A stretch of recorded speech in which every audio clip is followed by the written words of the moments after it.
अस्सलाम वालेकुम। प्रोग्राम सवाल के साथ मैं हूं मारिया मेमन। आज की टॉप स्टोरीज हैं। अरशद नदीम फखरे पाकिस्तान। बहुत कम खुशी की खबरें नसीब होती हैं हमें आजकल, उसमें इतनी बड़ी खबर मिल जाना खुशी की। प्रोग्राम का आगाज तो उसी से हम आज करेंगे। उसके बाद 3 बच्चों का कत्ल हुआ। उसके बाद बरतानिया में तशद्दुद का सिलसिला रुक न सका। हो क्या रहा है बरतानिया में? वहां पे हमारे जो नुमाइंदे मौजूद हैं उनसे पूछेंगे कि वहां पे जो फसादात हैं क्या उनके रुकने के इम्कानात नजर आ रहे हैं। आखिर में 74% पाकिस्तानी अपने खराजात पूरे नहीं कर सकते, वो नाकाम है। ये पल्स की नई रिपोर्ट आई है। जरा इसको कुरेदेंगे और उसकी डिटेल्स में जाने की कोशिश करेंगे। आगाज करते हैं अरशद नदीम के हवाले से। एक बहुत बड़ी खुशी की खबर। इस महीने आप सबका बिजली का बिल आया होगा, बहुत ज्यादा आया होगा। महंगाई बहुत ज्यादा है, आप अपनी ग्रोसरीज के बिल नहीं दे पा रहे होंगे, अपने खराजात पूरे नहीं कर पा रहे होंगे। 74% पाकिस्तानी नहीं कर पा रहे पल्स की रिपोर्ट के मुताबिक। लेकिन इस दौरान अगर हमें खुशी की कुछ सातें नसीब हो जाएं तो हमें अरशद नदीम का शुक्रिया अदा करना चाहिए। कल पूरी रात के आखिरी पहर भी हमने देखा कि किस तरीके से करोड़ों लोग बरसगीर पाको हिंद में बैठे इस मुकाबले को देख रहे थे। जैवलिन के बारे में हम में से कोई भी ज्यादा नहीं जानता, बल्कि चंद साल पहले तक तो शायद हमने कभी इस स्पोर्ट को देखा ना हो, सीरियस ही ना लिया हो।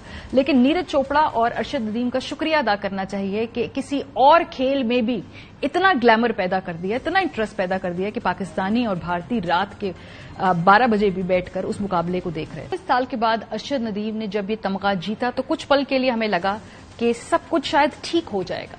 हम एक ऐसी कौम है जो हर वक्त सर्वाइवल मोड में रहते हैं, हर वक्त सर्वाइव करने का सोचते हैं। कल पहली मर्तबा जब हमने ये गोल्ड मेडल जीतते हुए अरशद को देखा तो हमें लगा कि हम थ्राइव भी कर सकते हैं। और एक आम पाकिस्तानी को जो ख्वाब देखता है, उन ख्वाबों को पूरा करने के शायद रिसोर्सेज नहीं रखता, उनको एक उम्मीद दिला दी कल अरशद ने। और अब वो शायद अपने ख्वाबों को मजीद जोरों शोर से देखे भी और उनको हासिल करने के लिए तगो दो भी करे। जब ये कल जीत गए अपना मुकाबला, उसके बाद जो एक और मोमेंट बड़ा एंडियरिंग था उसमें था जब अरशद रोना शुरू हो गए। उन्होंने वहां पे अपने दोस्त को गले लगाया। पाकिस्तान क्या दुनिया भर में और खासतौर पे साउथ एशिया में मर्द रोने को कमजोरी की निशानी समझते हैं। वो किसी के सामने रोना नहीं चाहते, उनकी मर्दानगी को लगता है कि ठेस पहुंचती है। अच्छी बात है कि हमारे जो नए दौर के एथलीट्स हैं वो अपने इमोशंस को ना सिर्फ एम्ब्रेस करते हैं बल्कि दुनिया के सामने वो इमोशंस दिखाते भी हैं। इससे जो पाकिस्तान और साउथ एशिया में मर्द हजरात अपने इमोशंस को सप्रेस करते हैं, उनके लिए एक बहुत अच्छा रोल मॉडल है। अगर आपको रोना आए, चाहे वो खुशी से हो या गम से हो, जरूर वो कर लेना चाहिए। स्कोर टेबल बड़ा दिलचस्प था क्योंकि कल अगर हम स्कोर टेबल को देखें तो पहले नंबर पे अरशद नदीम थे, दूसरे नंबर पे भी अरशद नदीम ही थे क्योंकि उनकी जो दोनों थ्रोज थी वो नीरज चोपड़ा से ज्यादा लेंथ की थी। नीरज 90 क्रॉस नहीं कर पाए। अरशद ने पहले 92.7 थ्रो के साथ इस मुकाबले को जीता, लेकिन जो उनकी आखिरी थ्रो थी वो भी 90 के करीब से ज्यादा उनकी थ्रो की लेंथ थी। तो अगर हम देखें तो गोल्ड भी उनका, सिल्वर भी उनका, ब्रॉन्ज कहीं नीरज चोपड़ा को मिलता है। लेकिन दोनों की कमराडरी बड़ी कमाल है, दोनों का साथ बड़ा शानदार है। हमेशा से वो साथ एक दूसरे के साथ खेलते रहे। और जीतने के बाद अरशद नदीम ने बड़ी इंटरेस्टिंग बात बताई मीडिया को। उन्होंने बताया कि वो तो क्रिकेटर बनने निकले थे। पाकिस्तान में हर किसी क्रिकेटर होने का ही ख्वाब होता है और यही ख्वाब अरशद ने देखा। लेकिन उनको मेंटोर अच्छे मिले, उनको कोच अच्छे मिले जिन्होंने उनको बताया कि तुम्हारी स्ट्रेंथ कुछ और है। इसके बारे में अरशद ने क्या कहा, सुनिए। अगर जर्नी की बात करें तो जैसे नीरज चोपड़ा भाई ने बताया कि गांव लेवल से स्टार्ट की, तो मैंने भी गांव लेवल से स्टार्ट की। लेकिन बेसिकली मैंने मसला ऑल पंजाब जो है वो क्रिकेट खेली। मेरी क्रिकेट की बड़ी अच्छी गेम थी, एज ए बॉलर था मैं। फिर मुझे क्रिकेट छोड़नी पड़ी और इसके साथ साथ मेरी फुटबॉल की बड़ी अच्छी गेम थी, मैं फुल बैक बड़ा अच्छा था। और कबड्डी की भी बड़ी अच्छी गेम थी, बैडमिंटन भी मैंने खेली। और फिर ये सारे छोड़ के स्कूल लेवल में फिर मैंने एथलेटिक्स स्टार्ट कर दी। तो एथलेटिक्स में मैंने काफी इवेंट्स किए, जैसे कि 4 थ्रोज हैं, शॉर्ट पुट भी मैंने किया है, javelin throw, discus throw, hammer throw, और मैंने long jump, high jump, triple jump, और इनके साथ साथ 100-200 गेम भी मैंने ये इवेंट भी अल्हम्दुलिल्लाह किए। तो मैं अपने पाकिस्तान में बेस्ट एथलीट रहा अंडर डिवीजन लेवल पे। तो उसके बाद फिर जो कोच थे मेरे बेसिक रशीद अहमद साकी साहब, उन्होंने कहा कि यार सारा कुछ छोड़ दें, आप जैवलिन की तरफ आएं, आपकी फिजिक अच्छी है। तो उस वक्त मेरा शौक था कि मैं क्रिकेट में जाऊं, लेकिन क्रिकेट में आगे आना बड़ा मुश्किल था। एक टीम होती है, उसमें अपना नाम बनाना, जगह बनाना बड़ा मुश्किल हो जाता है। तो बड़े भाई भी थे, उन्होंने भी कहा कि यार एथलेटिक में, तो इसी तरह फिर मैंने एथलेटिक का आगाज स्टार्ट किया। शुक्र है अरशद क्रिकेट नहीं खेलने निकल पड़े, वरना आज पाकिस्तान को 40 साल बाद ओलंपिक्स में गोल्ड का तमगा कैसे मिलता। जहां अरशद नदीम होते हैं वहीं पे नीरज चोपड़ा भी होते हैं। नीरज चोपड़ा थ्रू आउट उनकी जर्नी, पाकिस्तानियों ने भी अरशद नदीम की वजह से उनको फॉलो किया। नीरज का हमेशा पलड़ा भारी रहा आज से पहले अरशद नदीम के मुकाबले में, बल्कि एक तरीके से लुकअप किया अरशद नदीम ने नीरज चोपड़ा को हमेशा। उनकी आज की गुफ्तगू से भी लग रहा था जैसे वो उनको एज अ बड़े भाई के तौर पे उनसे गुफ्तगू कर रहे थे। लेकिन कल जब ये मुकाबला हुआ उसके बाद लगा कि नीरज को काफी देर तक यकीन नहीं आया कि अरशद ने 2 थ्रोज 90 से ऊपर फेंकी, लेकिन स्पोर्ट्समैन स्पिरिट क्या कमाल पाया है। और देखिए कि कल के दिन की परफॉर्मेंस के हवाले से नीरज चोपड़ा ने अपने से बेहतर एथलीट को कैसे एक्नॉलेज किया और उनको क्या कहा, देखें। कंपटीशन बहुत अच्छा था और वही है, हर किसी दिन किसी एथलीट का दिन होता है। आज अरशद का दिन था। कभी जब बात करें टोक्यो की और बुडापेस्ट की, वहां पे अपना दिन था। बड़ा मुश्किल होता है अगर आप गोल्ड हासिल करना चाहते हो और आप समझते हो कि अभी तक मैं आगे रहा हूं एक सर्टेन प्लेयर से, तो आपकी जेलसी, एनवी, ये सारे इमोशंस होते हैं, उनको मैनेज करना बड़ा मुश्किल है। ये कुछ हम सीख सकते हैं नीरज चोपड़ा से। और नीरज की वालदा साहिबा और अरशद की वालदा साहिबा कमाल कर दिया। जिस तरीके से, जितने ग्रेस से, जितनी मतानत से कल के मुकाबले के बाद उन्होंने मीडिया का सामना किया और उन्होंने जिस तरह एक दूसरे के बेटे के बारे में गुफ्तगू की, काश और लोग भी स्पोर्ट्समैन स्पिरिट नीरज और अरशद की माओं से सीख लें। जरा देखिए, 2 माएं जो बॉर्डर के पार रहती हैं, लेकिन उनका सेंटिमेंट कितना खूबसूरत है। ताला की मैं बहुत शुक्रगुजार हूँ और पूरे मुल्क की शुक्रगुजार हूँ और पूरे पाकिस्तान की शुक्रगुजार हूँ। मेरे बेटे के लिए दुआएं की और दुआएं के साथ मेरे बेटे ने मेडल जीता और मेडल जीत के पाकिस्तान का नाम रोशन किया और पाकिस्तान का झंडा हुआ। नीरज चोपड़ा के बारे में क्या कहेंगे? वो अरशद से हार गए। हार जीत तो अपने किस्मत की होती है और वो भी मेरा बेटा है। इंशाल्लाह ताला कहते होंगे उसनों भी कामयाब करे, अल्लाह मियां उसनों भी मेडल जीतन की तौफीक देगा। नहीं जी, हम तो बहुत खुश हैं। हमने तो सिल्वर भी गोल्ड में लग रहा, गोल्ड उसका आ गया, वो भी मारे लड़का जी, मेहनत कर सब जा रहे। कोई बात नहीं जी, ये तो तीनों हैं बच्चे के खिलाड़ी के। क्या कमाल बात है, कितने लोग ऐसा सोचते हैं और कितने लोगों की माएं अपने बेटे के बेस्ट कंपेटिटर के बारे में ऐसा जज्बा रखती हैं। तो इन दो खवातीन ने यकीनन एक नया बेंचमार्क सेट कर दिया है। लेकिन पाकिस्तान की सियासत, पाकिस्तान की सूरत हाल, जरा भी उसमें कुछ बदलाव नहीं आया। जैसे ही ये कल मुकाबला हुआ उसके बाद शेमलेसली, जैसा कि एक्सपेक्टेड था, अरशद की जीत का क्रेडिट लेने के लिए एक लाइन लग गई, एक मुकाबला लग गया। अरशद का मेडल खाली उसका मेडल है। अरशद ने मेडल इसलिए नहीं जीता क्योंकि पाकिस्तान की में कोई फैसिलिटेशन हुई या पाकिस्तान की हुकूमत या उसकी जो ओलंपिक बॉडीज हैं उनकी वजह से उसने मेडल जीता। उनके होते हुए भी ये मेडल जीता है, ये बहुत बड़ा कमाल किया है। क्योंकि हमारे मुल्क के अंदर सिस्टम ऐसा है कि कोई टैलेंटेड भी हो तो उसकी राह में इतनी रुकावटें बिछा दी जाती हैं कि अगर वो चाहे भी तो वो मेडल हासिल नहीं कर सकता, वरना 40 साल ना लग जाते हमें मेडल हासिल करने के लिए। तो इन तमाम रुकावटों को अबूर किया है पहले मुल्क के अंदर, फिर उन लोगों से मुकाबला किया है अरशद नदीम ने जाके। कोई छोटी बात नहीं है। क्रेडिट लेने वालों में उस्मान बुजदार साहब नमूदार हुए। वो वैसे तो कहीं कोने में खामोशी की जिंदगी गुजार रहे हैं। ये उन्होंने अपनी तस्वीर ट्वीट कर दी और उन्होंने कहा कि मैं उनसे मिला था और उन्होंने इसका क्रेडिट लेने की कोशिश की कि हमने उसको यकीन दहानी करवाई थी, हमने उसको सपोर्ट किया था। इसके अलावा हमने देखा कि अता तारड़ साहब, राना मशहूद साहब, शहबाज शरीफ साहब सामने आए। उन्होंने कहा जी तो वजह से, हमारे विजन की वजह से, हमारे एक स्पोर्ट्स फेस्टिवल की वजह से अरशद नदीम जो है वो आज इस मकाम पे पहुंचा। इस बात को तो बिलावल भुट्टो जरदारी साहब ने आज असेंबली के अंदर तस्लीम किया कि अरशद को वफाकी सूबाई हुकूमत से जो सपोर्ट मिलनी चाहिए थी वो नहीं मिली। अफसोस के साथ ना वफाकी हुकूमत ने ना सूबाई हुकूमत ने उनके साथ वैसे दिया जैसे हमें देना चाहिए। और हमें तय करना चाहिए कि अगला ओलंपिक्स में पाकिस्तान एक नहीं हर सूबा मेडल्स जीत के वापस आएंगे। और इसका पीछे बड़ा सीधा सा रीजन है, सियासत। जो ओलंपिक एसोसिएशन है, जो स्पोर्ट्स की तंजीमें हैं, उनमें सियासत होती है।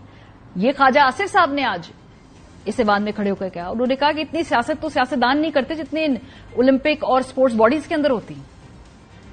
हमारी तमाम स्पोर्ट्स की जो ऑर्गेनाइजेशन हैं, जिसमें ओलंपिक्स की भी तंजीम है पाकिस्तान की, बशमूल उसके, उसमें जो शख्स बैठ जाता है फिर बैठ जाता है। اور کوئی پیٹرنائزیشن جو ہے حکومت کی طرف سے ہمارے کھلاڑیوں کو نہیں ملتی سوائے پی سی بی کے. ہم سیاستدان جو یہاں پہ ہاؤس میں بیٹھے ہیں اتنی سیاست نہیں کرتے جتنی یہ اسپورٹس ایسوسی ایشن والے سیاست کرتے ہیں. یہ تو ایڈمیشن ہے گورنمنٹ کی طرف سے کہ واقعی ارشد کو وہ سپورٹ حاصل نہیں تھی جو ملنی چاہیے تھی. تو اب کریڈٹ لینے بھی شیم لیسلی اس طرح سامنے مت آئے. اب وہ اپنے بلبوتے پہ جیت گیا ہے تو اب ہر کوئی اس کی جیت کے دعوے دار بن کے سامنے آیا ہے. ٹریننگ ہوئی کیسے ارشد کی اور نیرج چوپڑا کی ٹریننگ کیسی ہوئی, اور ٹریننگ اگر کوئی قوم یا کوئی ملک اپنے کھلاڑی کو اپناتا ہے تو کس لیول کی وہ ٹریننگ دیتا ہے, یہ ہم آپ کو بتاتے ہیں. بی بی سی ایک رپورٹ ہے 2024 کی, اور اس میں نیرج چوپڑا کو جو ملنے والی سہولیات ہے جب پڑھیں گے تو آپ کی آنکھیں کھل جائیں گی. اولمپک مقابلوں میں پاکستان کو 40 سال بعد گولڈ میڈل دینے والے ارشد ندیم کے پاس موجودہ واحد بین الاقوامی معیار کی جیولن کے حوالے سے مشکلات درپیش تھی. بی بی سی کے مطابق ارشد ندیم کے پاس واحد جیولن بھی خراب ہو چکی تھی جس کے لیے وہ چندہ اکٹھا کر کے اس کو ٹھیک کرتے رہے, جبکہ دوسری طرف ان کے حریف نیرج چوپڑا کو بھارتی حکومت نے ٹوکیو اولمپک سے پہلے 177 جیولن خرید کر دیے تھے. مارچ 2024 میں ارشد ندیم نے بتایا, بی بی سی کو بتایا, کہ جس جیولن کو وہ لینے کی کوشش کر رہے ہیں اس کی قیمت 7 سے 8 لاکھ روپے ہے. یہ صرف چند ماہ پہلے ہے, اولمپک سے پہلے. پاکستانی حکام ماضی میں بھی ارشد ندیم کو وہ تمام سہولیات دینے میں ناکام رہے ہیں جو ان کے پائے کے دنیا کے دیگر ایتھلیٹس کو ملتی ہیں. اگر صرف نیرج چوپڑا کی مثال دی جائے تو بھارتی حکومت نے گزشتہ برس دسمبر سے اس سال فروری تک جنوبی افریقہ میں ٹریننگ کرتے رہے وہ, اور پھر مارچ 2024 سے مئی تک انہوں نے ترکی میں ٹریننگ حاصل کی. بی بی سی کے مطابق نیرج چوپڑا فن لینڈ, امریکہ, برطانیہ, فرانس, پولینڈ اور سویڈن میں حکومتی خرچے پر ٹریننگ کے لیے جاتے رہتے ہیں. انڈیا کی حکومت نے 2021 کے اولمپک سے قبل 1.25 سال کے دوران نیرج چوپڑا کی ٹریننگ پر حکومت کی جانب سے 7 کروڑ انڈین روپے لگائے. بی بی سی کے مطابق نیرج چوپڑا نے اولمپک سے پہلے اپنا زیادہ تر وقت یورپ میں گزارا, جہاں وہ سویڈن میں جرمنی کوچ کی زیر نگرانی ٹریننگ کرتے رہے, جبکہ ارشد ندیم پنجاب اسٹیڈیم میں محدود وسائل کے ساتھ ٹریننگ کرتے تھے. پیرس اولمپک سے پہلے نیرج چوپڑا نے 5 بین الاقوامی مقابلوں میں حصہ لیا, جبکہ ارشد ندیم نے صرف ایک بین الاقوامی یونٹ میں حصہ لیا. یہ بات تو 2024 کی ہو رہی ہے نا. لیکن ماشاءاللہ پاکستان کے اندر کوئی بھی حکومت ہو, کرکٹ کے علاوہ باقی کھیلوں کے لیے نہ ان کا فوکس ہے نہ ان کے دل میں جگہ ہے. 2021 کا ہمیں انٹرویو یاد آ گیا جب ارشد شریف صاحب کے شو میں ارشد ندیم آئے تھے, اور اس وقت بھی یعنی 3 سال پہلے بھی ان کے پاس جیولن نہیں تھا. Just imagine. سنیے کیا کہا ارشد نے. جی بالکل, اگر سر دیکھا جائے تو ہمارے پاکستان میں ورلڈ لیول کے جیولن نہیں ہے. میرے پاس جو جیولن ہے وہ میرے کوچ فیاض حسین بخاری صاحب نے دیا تھا, وہ میرے پاس ہے جیولن. اس سے میں گھر میں ہلکی پھلکی ٹریننگ کر لیتا ہوں, لیکن یہ کہ پراپر جو آپ سمجھ لیں کہ میرے پاس جو فیسلٹیز ہے گھر میں وہ آپ سمجھ لیں کہ نیشنل لیول کی بھی نہیں ہے. 2021 میں بھی جیولن نہیں تھا, 2024 کے مارچ تک بھی ان کے پاس ورلڈ کلاس جیولن نہیں تھا. تو پھر کس نے پیٹرنیج کی ہے, کس نے ٹریننگ کی ہے, کس طرح حکومت نے سرپرستی کی ہے, کس طرح شیم لیسلی آپ آ کے کریڈٹ لے سکتے ہیں؟ یہ کریڈٹ صرف اور صرف ارشد کا ہے, اس کے گھر والوں کا, اس کے پورے گاؤں کا جس نے پیسے جمع کر کے اس کی ٹریننگ کے خرچے اٹھائے ہیں, اس کو جو بعد میں اسپانسرز ملے ان کا, اس کے کوچ کا, اور سب سے بڑھ کے ارشد کا خود. اس میں ریاست جو کریڈٹ لینے آ رہی ہے اس کو پلیز یہ شیملیس کام آپ مت کیجیے. اور اس کا گلہ خود ارشد نے بھی کیا. اس نے کہا کہ میں کسی اور ملک میں ہوتا جہاں تھوڑی سی کھیلوں کی پذیرائی ہوتی تو میرا لائف سٹائل کیا ہوتا اور میں کس لیول کا سیلیبریٹی ہوتا. ارشد سے ہی سنیے. عزت سبھی لوگ کرتے ہیں, لیکن آپ کو پتا ہے کہ کرکٹ کا اگر دیکھا جائے تو وہ کدھر رہ رہے ہیں, اور میرا جو لیول ہے وہ آپ دیکھ سکتے ہیں کہ میں کدھر رہ رہا ہوں. تو مجھے گورنمنٹ سے اپیل ہے, درخواست ہے, ہماری باتوں پہ اپنا ترجیح دیں. مجھے یہ بات کا افسوس بھی ہو رہا ہے کہ میں کہیں آؤٹ آف کنٹری میں ہوتا, جرمنی میں ہوتا, فن لینڈ میں ہوتا, آج میں شاید ورلڈ چیمپئن ہوتا. بس کیا کریں, وہ کہتے ہیں کہ پاکستان کے لیے اگر پیسوں کی طرف دیکھیں تو پاکستان دیکھیں, تو پاکستان کی عزت ہے ہمارے میں, ہم گزارا کر رہے ہیں. اس کے علاوہ جو باقی پلیئرز ارشد کے ساتھ کمپیٹ کر رہے تھے ان کے اگر آپ سوشل میڈیا کے اوپر جائیے, ان کی ٹریننگ کو فالو کیجیے, تو جس لیول کی اکوپمنٹ وہ استعمال کر رہے ہیں, جس طرح کی ڈائٹ ان کے پاس ہے, جس طرح کی سہولیات ان کے پاس ہے, ارشد تو اس کے بارے میں سوچ بھی نہیں سکتا, صرف خواب دیکھ سکتا تھا. ایک تقابلی جائزہ آپ کو دکھاتے ہیں. کہ وہ جو باقی ایتھلیٹس جو قریب نہیں گزرے ارشد کی تھرو سے، وہ کیسے ٹرین کرتے ہیں اور ارشد کیسے ٹرین کرتا ہے؟ تیاری کر کے ارشد ندیم پاکستان کو اولمپک تک لے کر گیا. جی سر. بڑے اچھے ویٹ ہوں گے. یہ سر میرے ویٹ ہیں. یہ آپ کے ویٹس ہیں؟ جی بالکل. بیٹھتے ہیں ان کو؟ جی جی. مطلب یہ ایک سوٹی پنجابی میں کہتے ہیں، اردو میں لکڑی. سر بالکل. یہ اور یہ میرے خیال سے گھی کے ڈبے میں. جی بالکل سر. یہ گھی کے ڈبے ہیں اور اس میں وہ کیونکہ والد صاحب مستری تھے تو انہوں نے مجھے بنا کے دیے اور میں خود بھی یہ کچھ چیزیں بنائی ہیں. تو اسی سے الحمدللہ میں نے جو اپنا اسکول لیول پہ میں نے اسٹارٹ کیا ہے تو آج دیکھیں اللہ کا شکر ہے کہ اس مقام پہ پہنچا ہوں. تو دکھائیں تو ذرا یہ کیسے آپ اس سے ٹریننگ کرتے تھے. ایک تو یہ تو اب نہیں چاہتے کہ اب صحیح والے ویٹس آپ کے پاس آئیں. جی بالکل سر. کیونکہ اتنا بڑا پرفارم کرنا ہو تو اس ویٹ سے نہیں ہوگا سر.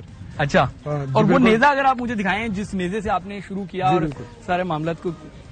سر یہ میرا نیزہ ہے جو میں نے اسکول لیول پہ میں نے اسٹارٹ کیا. یار یہ تو مجھے لگ رہا ہے جسے لاٹھی کہتے ہیں یا سوٹی کہتے ہیں. سوٹی ہے وہی ہے سر. اور یہ رسی سے آپ نے خود بنایا ہے؟ یہ میں نے خود بنایا ہے سر. یہ تو سوٹی والا دیسی دیسی جس سے آپ نے اسٹارٹ کیا تھا. بالکل. تو اگر اب نیزہ جو ہوتا ہے اس میں اور اس میں کتنا فرق ہے سر؟ اگر دیکھ لیں زمین آسمان کا فرق ہے. اور میں دوسرا دکھاتا ہوں وہ بھی اتنا اچھا نہیں ہے. یہ دوسرا سر جو اپنا آپ کے پاس نیزہ ہوتا ہی نہیں ہے پھر بھی آپ ماشاءاللہ ورلڈ میں ایشیا میں ہر جگہ چھائے ہوئے. بس سر یہ دیکھ لیں آپ سب کی دعائیں ہیں، پاکستانی قوم کی دعائیں ہیں. آپ نے ٹریننگ فیسلٹیز میں فرق دیکھا. اب ذرا ارشد کے ریکارڈز آپ کو دکھاتے ہیں کہ اس جو میڈیوکر اور اتنی بیسک فیسلٹیز کے ہوتے ہوئے ارشد نے اچیو کیا کیا. تب آپ کو اندازہ ہوتا ہے کہ گریٹنس چیز کیا ہے. پیرس اولمپکس میں 2024 میں انہوں نے اپنی زندگی کی بہترین تھرو پھینکی ہے اور گولڈ میڈل حاصل کیا ہے.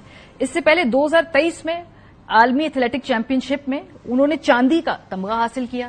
2022 میں انہوں نے گولڈ کا میڈل حاصل کیا کامن ویلتھ گیمز کے اندر. ٹوکیو اولمپکس میں ان کی 5ویں پوزیشن تھی. 2019 میں عالمی ایتھلیٹک چیمپئن شپ میں ان کی 16ویں پوزیشن تھی. کامن ویلتھ گیمز میں انہوں نے کانسی کا تمغہ حاصل کیا اور ایشین گیمز میں انہوں نے کانسی کا تمغہ حاصل کیا تھا. اتنے محدود وسائل، اتنی زیادہ آپ کو اپوزیشن ہو، کوئی سرکاری سرپرستی نہ ہو، پورا گاؤں آپ کی ٹریننگ فنڈ کر رہا ہو، اس کے بعد آپ اگر اولمپکس میں 40 سال بعد سونے کا تمغہ حاصل کریں تو آپ صرف ان 8-9 کھلاڑیوں سے نہیں لڑ رہے، آپ پورے سسٹم سے، پورے معاشرے سے لڑ کے وہاں تک پہنچے ہیں اور یوں ارشد ندیم بنا ہے. کسی کے کریڈٹ لینے سے ارشد کا قد چھوٹا نہیں ہوگا. آپ شیملیسلی اس کے سامنے جو ہے بہت بونے لگتے ہیں. بریک پہ جائیں گے. جب واپس آئیں گے تو اس کے بعد رخ کریں گے انگلستان کا اور جانیں گے کہ وہاں پر جو حالات ہیں، خاص طور پہ جو فسادات ہوئے اس کے بعد کی صورتحال کیا ہے. ہمارے ساتھ ہمارے نمائندے فرید ہوں گے. آپ ہمارے ساتھ رہیں. Welcome back. پروگرام کے حصے میں ہم رخ کریں گے برطانیہ کا، جہاں پر 29 جولائی کے بعد حالات جو تھے وہ کافی حد تک تشویشناک تھے. یہ پورا معاملہ شروع کہاں سے ہوا، اس کی ابھی لیٹسٹ اپڈیٹ کیا ہے، پروگرام کے سیگمنٹ میں اس پہ بات کریں گے. 29 جولائی کو برطانیہ کے شمال مغربی علاقے ساؤتھ پورٹ میں 3 کمسن بچوں کی ایک ڈانس کلاس میں ہلاکت کے بعد ملک کے متعدد شہروں میں پرتشدد مظاہرے شروع ہوئے. حملے کے تقریباً فوراً بعد سوشل میڈیا پوسٹ میں غلط خبریں پھیلائی گئیں کہ مشتبہ شخص سیاسی پناہ کا متلاشی تھا جو 2023 میں کشتی پر برطانیہ پہنچا تھا اور یہ بھی بے بنیاد افواہیں پھیلائی گئیں کہ وہ مسلمان تھا. سوشل میڈیا پر خبر پھیلنے کے بعد برطانیہ میں امیگریشن مخالف اور مسلم مخالف احتجاج شروع ہو گئے. اگلے دن 1000 سے زائد لوگوں نے ساؤتھ پورٹ میں متاثرین کے ساتھ یکجہتی کی تقریب میں شرکت کی. اس کے فوراً بعد ایک مقامی مسجد کے قریب تشدد پھوٹ پڑا. لوگوں نے مسجد اور پولیس پر اینٹیں، بوتلیں، دیگر میزائل پھینکے. برطانیہ کے مختلف شہروں میں ہجوم نے مساجد اور پناہ گزینوں کی رہائش گاہوں پر حملہ کیا. لائبریری سمیت کاروں اور عمارتوں کو آگ لگا دی اور دکانیں لوٹی گئیں. ہل، لیورپول، برسٹل، مانچسٹر، بلیک پول اور بیلفاسٹ میں بھی پرتشدد مظاہرے ہوئے. برطانوی پولیس کے مطابق اس تشدد میں انتہائی دائیں بازو کے گروپ انگلش ڈیفنس لیگ کے حامی ملوث تھے. برطانوی پولیس کے مطابق منگل 6 اگست تک 400 سے زیادہ گرفتاریاں کی جا چکی ہیں. ان میں 11 سال کی عمر کے بچے بھی شامل ہیں. برطانوی وزیر اعظم نے اس موقع پر جو اپنی قوم کو اعتماد میں لیا اور انہوں نے کہا کہ جو غنڈہ گردی کرنے والے لوگ ہیں وہ پچھتائیں گے. Far-right thuggery we've seen this weekend. If you target people because of the colour of their skin or their faith, then that is far-right, and I'm prepared to say so. This is not protest. Organised, violent thuggery, and it has no place on our streets or online. So no, I won't shy away from calling it what it is. Far-right thuggery. Be in no doubt, those that have participated in this violence will face the full force of the law. मुसलमान और उसके अलावा जो दीगर वहां पर communities हैं वो सहमी हुई हैं, डरी हुई हैं। उनका कहना है कि ऐसे हालात उन्होंने पहले कभी नहीं देखे। Home city, my place, and where I was raised, where I was born, where I can flourish and where I can succeed in. But seeing the events that have just taken place in the UK as a whole, it's really scary. Seeing the people rioting, looting the shops. This is kind of a racism. There's no place in Liverpool like that. In Liverpool is not like that. You know, we always been live together. Not just Muslim. I'm from India. To be honest, I can't come out and tell to the protesters or the people who are running towards me, hundreds of crowds, that, oh no, I'm not a Muslim, I'm from India, please don't spare me. That's not possible. So everyone is scared. Farid Qureshi साहब हमारे साथ इस वक्त मौजूद हैं इंग्लिस्तान से। बहुत शुक्रिया फरीद हमें ज्वाइन करने के लिए। ये तो मैंने बताया कि जी मामलात शुरू कैसे हुए, फिर वो हुकूमती रिस्पांस हमने देखा। अभी वहां पर क्या सूरत हाल है, अगर आप हमारे लिए जरा एक तायराना जायजा ले लीजिए कि वहां पर सेंटिमेंट क्या है, रियासती रिएक्शन क्या है, क्या मूड है वहां पर, लोग अभी भी सहमे हुए हैं? देखें, एक तो रियासत ने अपना रिएक्शन दिखाया, लेकिन उसके साथ साथ जो पब्लिक है वो भी बाहर निकली है। हमने 2 दिन पहले देखा कि जब फार राइट तंजीमों की तरफ से 100 जगहों पर मुजाहिरों की कॉल दी गई, तो उसके खिलाफ जो अमन पसंद शहरी हैं वो बाहर निकले, और वो इतनी बड़ी तादाद में थे कि फार राइट के मुजाहिरे जो है वो तकरीबन खत्म हो गए, उनको कहीं पे भी देखने में नजर नहीं आए वो लोग। और बड़े वाज़ेह अंदाज में बरतानवी सोसाइटी ने एक पैगाम दिया कि इस मुआशरे के अंदर नस्ल परस्तों के लिए कोई जगह नहीं है। ओवरऑल अगर देखा जाए तो मुसलमानों के अंदर एक खौफ शुरू में था जिस तरह से प्रोपेगेंडा किया गया, और इसके पीछे एक लंबी कहानी है। ये ऐसा नहीं हुआ कि साउथपोर्ट में एक वाकया हुआ और उसके बाद ये फसादात शुरू हो गए, लेकिन इसमें एक मीडिया ने किरदार अदा किया, ट्विटर ने एक बड़ा रोल प्ले किया। ट्विटर के जो इस वक्त एक्स के हैं इलॉन मस्क, उन्होंने ट्वीट्स की। उसके अलावा जो नाइजल फराज हैं उन्होंने बड़ा किरदार अदा किया। ईडीएल के जो रहनुमा हैं टॉमी रॉबिन्सन, जो खुद इस वक्त बरतानिया में नहीं, लेकिन उन्होंने भी इस आग को भड़कावा देने में अपना भरपूर किरदार अदा किया। और लेकिन दूसरी तरफ से रियासत ने जब ये फैसला किया कि वायलेंस में मुलविस होने वालों के साथ सख्ती से निपटा जाएगा, तो उसका अमली मुजाहिरा हमने देखा कि चंद दिन के अंदर अंदर अदालतों की तरफ से फैसले आना शुरू हो गए। गुज़िश्ता रोज लोगों को सजाएं सुनाई गई, आज भी लोगों को सजाएं सुनाई गई, और वाज़ेह तौर पर एक पैगाम दिया गया कि इसको कबूल नहीं किया जाएगा।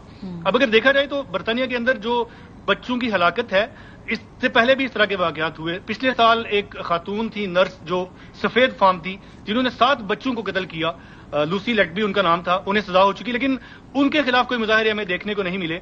इस मामले में चूंकि एक मीडिया की एक कैंपेन चलाई गई कि इमिग्रेंट्स जो हैं वो हर मसले की जड़ इमिग्रेंट्स हैं, और तारकीन वतन जो हैं वही मसाइल की बुनियाद हैं, इसलिए फिर उन्हें निशाना बनाया गया। वरना अगर एक माहौल पहले से तैयार ना किया गया होता तो शायद इस तरह के मुजाहिरे देखने में ना मिलते, और जिनमें गुस्सा था लोगों के अंदर वो भी देखने में आया। लोगों ने ईंटें मारी, पुलिस की गाड़ियां चलाई। अभी सूरत हाल क्या है, क्योंकि जाहिर सी बात है हम यहाँ तो पाकिस्तान में बैठकर मीडिया पे, सोशल मीडिया पर विजुअल्स देख रहे हैं, लेकिन चूंकि आप वहां कम्युनिटी में इंटीग्रेटेड है, और जब हम इमिग्रेंट्स की बात करते हैं तो वहां पे पाकिस्तानी, मुस्लिम के अलावा भारतीय भी और जितने भी पीपल ऑफ कलर हैं वो सब इससे अफेक्टेड है। क्योंकि जब आप एक हेट क्राइम है वो रंग तो देख लेता है, लेकिन फिर वो उसके पीछे वो नहीं देखता, कौमियत नहीं देखता, तो सब उसका शिकार हो सकते हैं।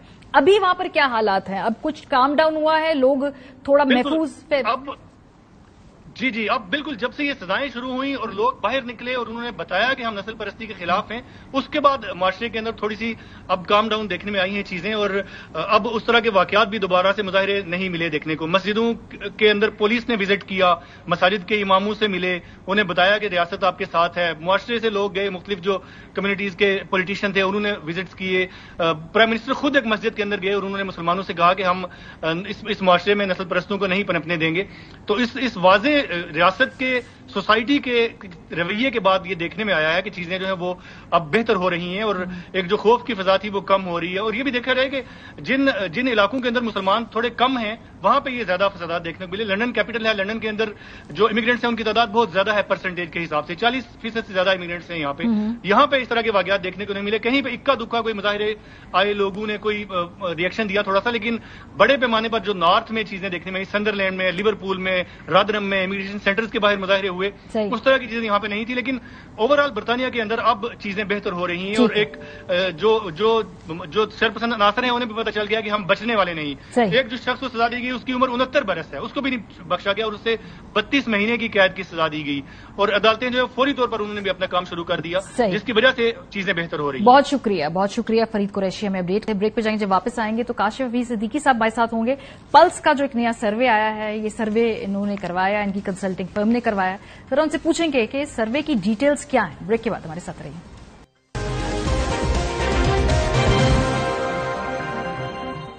Welcome back. एक तशवीशनाक फिगर जो इस हफ्ते सामने आया है वो ये है कि 74% पाकिस्तानी अपने माहाना अखराजात पूरे नहीं कर सकते। ये फिगर कहां से आया जी? पल्स कंसल्टेंट की एक हालिया रिपोर्ट है। उसके मुताबिक पाकिस्तानियों को दरपेश मुआशी चैलेंजेस में 14% इजाफा हो चुका है। गुज़िश्ता साल मई में अखराजात पूरे न करने वाले पाकिस्तानियों की तादाद 60% थी, जो अब बढ़कर 74% हो चुकी है। गैर मामूली अफरात ज़र के बायस 60% शहरियों ने अपने अखराजात कम कर दिए हैं, जबकि 40% ने अखराजात पूरे करने के लिए रकम उधार ली है। 10% पाकिस्तानी जिंदगी की बुनियादी जरूरियात पूरी करने के लिए एक से जायद नौकरियां करने पर मजबूर हैं। 50% से कुछ ज्यादा सारिफीन जिन्होंने अपने अखराजात कम किए वो भी बचत नहीं कर पा रहे। सर्वे में हिस्सा लेने वालों की उम्र 18 से 55 साल के दरमियान थी। हमारे साथ काशिफ हफीज सिद्दीकी साहब है, सीईओ है पल्स कंसल्टेंट की। बहुत शुक्रिया काशिफ साहब ने ज्वाइन करने के लिए। मैंने ये सर्वे पढ़ दिया है, लेकिन इसकी जो डिटेल्स और नुआंसेज है उसके बारे में हम आपसे पूछेंगे। ये आपने कितने शहरों में सर्वे किया, सैंपल सेट क्या था, और ये आपने डेमोग्राफिक क्या था, खवातीन से कितने पूछा, आदमियों से कितना पूछा, थोड़ा सा जरा ये एक्सप्लेन कीजिए। ये तकरीबन हमारा एक रेगुलर एक सीरीज है जिसके अंदर मुख्तलिफ क्वेश्चन हम मालूम करते हैं।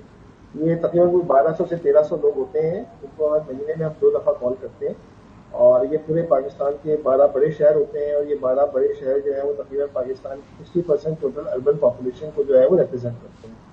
और ये 18 साल से लेकर 16 साल से लेकर तकरीबन 55 से 60 साल तक के लोग होते हैं, जिसमें 40% खवातीन होती हैं, 60% मेल्स होते हैं। और इनसे हम जो है वो रोजमर्रा के मामला के हवाले से कुछ सवाल कर रहे होते हैं। तो इस दफा हमने क्योंकि 2023 के अंदर भी इन्फ्लेशन इम्पैक्ट स्टडी को हमने ट्रैक किया था कि क्या क्या इन्फ्लेशन इम्पैक्ट लोगों की लाइफ के अंदर आया था, और इस दफा हमने 2024 के अंदर भी आफ्टर बजट हमने इसको चेक करने की कोशिश की है कि इन्फ्लेशन की वजह से ऐसे क्या क्या चीजें हो रही हैं जो लोगों की जिंदगी को डिस्टर्ब कर रही हैं या उन पर इम्पैक्ट डाल रही हैं। उसी हवाले से हमने सेम क्वेश्चन जो 2023 से मालूम किया था उसी तरीके से 2024 के अंदर हमने मालूम किया। अब ये कह सकते हैं कि सोशल इकोनॉमिक क्लास वाइज और एज ग्रुप वाइज ये दोनों बहुत ही बैलेंस थे, यानी एक दूसरे के साथ जो है वो मैच कर रहे थे इस सैंपल। तो बहुत अलग अलग थे लेकिन डेमोग्राफिकली ये दोनों सैंपल जो है वो मैच करते हैं। तो इसे ट्रैकिंग रिसर्च करते हैं, तो ट्रैकिंग रिसर्च के अंदर उम्र ये चीजों को कांस्टेंट रखा जाता है। तो ये चीजें कांस्टेंट है तो हमें नजर ये आता है कि इसके अंदर पिछली दफा अगर 60% लोग ये वाली बात कह रहे थे कि उनकी मौजूदा आमदनी के अंदर उनके अखराजात पूरे नहीं हो रहे, तो अब वो बढ़ के 74% हो गए।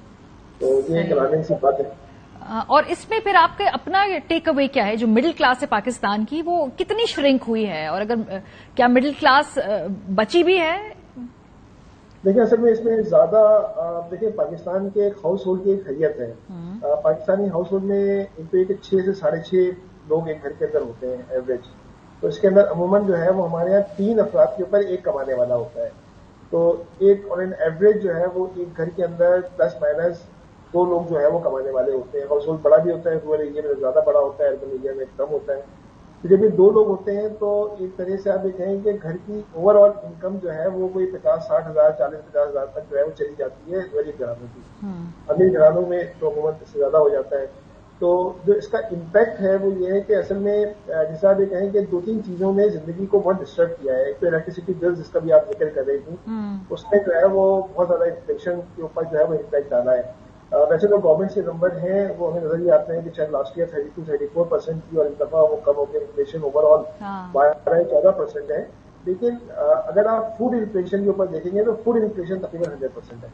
तो जब फूड आइटम्स के ऊपर आते हैं तो अगर आप देखेंगे तो ग्रोसरी के आइटम्स उसके ऊपर सबसे ज्यादा इम्पैक्ट आया है।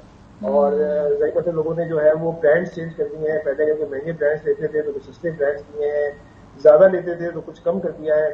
ہمارا ایک اور سوال اس میں یہ تھا کہ آپ نے اپنی لائف اسٹائل کے اندر کیا چیزیں چینج کی ہیں, کیا چیزیں ہم نے کم کر دی. تو خواتین میں سے تو تقریباً 33% لوگ کہہ رہی تھی کہ ہم نے گروسری لینا جو ہے وہ پہلے کے مقابلے میں کم کر دی. لیکن بہت چھوٹا نمبر ہے, لیکن وہ ایک نمبر ہے جس میں 4 سے 5% لوگ کہتے ہیں کہ انہوں نے کھانا کم کر دیا ہے اپنا. اس کے ساتھ ظاہر بات ہے لوگوں نے الیکٹریسٹی کنزمپشن کم کر دی ہے یا گیس کی کنزمپشن کم کر دی ہے, باہر گھومنا کم کر دیا ہے. تو اس کا یہ والے امپیکٹ جو ہے وہ نکل رہے ہیں. تو ظاہر بات ہے لوگوں کے اوپر ایک ڈپریشن اور پریشانی اور اس طرح کی چیزیں جب آتی ہیں تو کہیں نہ کہیں تو اپنے آپ کو بھی بچانے کی کوشش کرتے ہیں.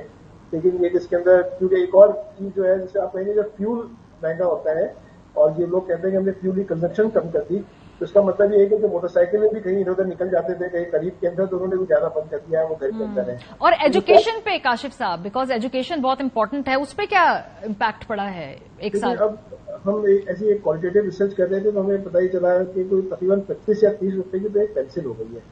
تو اب ایک سمپل پینسل کو جب آپ 25 روپے کی رکھیں گے اور اس کے اوپر اگر آپ یہ جو پوائنٹر وغیرہ ہوتے ہیں یہ 35 سے 40 روپے تک پہ چلے جاتے ہیں, یعنی ایک سمپل سا بال پین آپ کو جو ہے وہ اگر 20 روپے کا جو پہلے 7-8 روپے 10 روپے تک کا ایک ہوتا ہے, ایک کانسیپٹ یہ ہوتا ہے کہ آپ کے پاس ایک نوٹ کے اندر پیسے آ جائے. فار ایگزامپل آپ کے پاس 10 روپے کا نوٹ ہے اور 10 روپے میں کوئی چیز مل جائے تو آپ کو مطلب چلر نہ دینا پڑے. تو اس کے اندر اگر یہ 15 روپے 17 روپے 18 روپے کے اوپر چلا جاتا ہے تو یہ تمام چیزیں جو ہے وہ کہیں نہ کہیں, ابھی ہم نے ایک یوتھ کی اسٹڈی کی تھی تو ہم نے اس کے اندر ایک سوال یہ پوچھا ہے, آپ یہ بتائیں کہ آپ کے کون کون سے, اگر فار ایگزامپل آپ کو 2000 روپے دیں تو آپ کون سی چیزیں ایسی ہیں جو آپ جو ہے وہ اس کے اوپر خرچہ کریں گے. یہی سوال ہم نے آج سے 3-4 سال پہلے ہی پوچھا تھا. اچھا, اس دفعہ جو چیز بڑی انٹرسٹنگ قسم کی ہائی لائٹ ہوئی وہ یہ ہے کہ لوگ عموماً کھانے پینے کی چیزیں تو کہتے ہیں, وہ یوز ہے جیسی ہے کہتی ہے, لیکن پہلی دفعہ ایکسپینسز آن دا اسٹیشنری نکل کے آیا دوسرے نمبر پہ. That's so disturbing. بہت شکریہ کاشف صاحب, آپ نے اپنا جو سروے ہے اس حوالے سے تفصیلات بتائیں اور ایک بڑا ہولسم سا ویو دیا کہ لوگ کس طرح سے اپنے خرچے کاٹ رہے ہیں, اپنا پیٹ کاٹ رہے ہیں اپنا مہینے کے اخراجات اٹھانے کے لیے. پروگرام کا وقت ختم ہو گیا ہے. فیڈ بیک دینا مت بھولیے گا. خیال رکھیے. خدا حافظ.